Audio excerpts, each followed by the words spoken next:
Revelation chapter 15. Now we follow on with the 7 last plagues until the time of the Lord's return.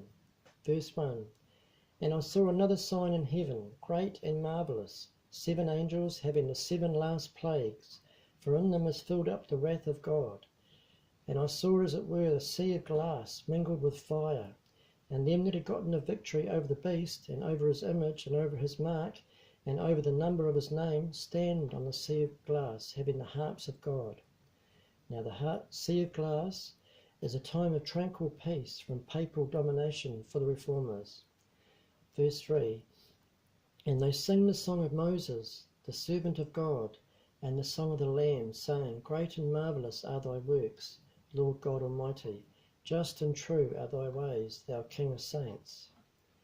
Now the song of Moses, just as the Israelites were in bondage for 400 years, so had God's people been under bondage from papal Rome for 400 years, up until Henry VIII split from Rome and formed the Anglican Church. Now verse 4. Who shall not fear thee, O Lord, and glorify thy name? For thou only art holy, for all nations shall come and worship before thee, for thy judgments are made manifest. Now this judgments are made manifest means judgment had come upon papal-dominated Europe. Verse 5. And after that I looked, and behold, the temple of the tabernacle of the testimony in heaven was opened, and the 7 angels came out of the temple, having the 7 last plagues, clothed in pure and white linen, having their breasts girded with the golden girdles.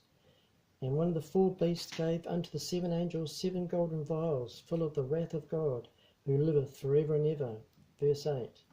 And the temple was filled with smoke from the glory of God and from his power, and no man was able to enter into the temple till the 7 plagues of the 7 angels were fulfilled.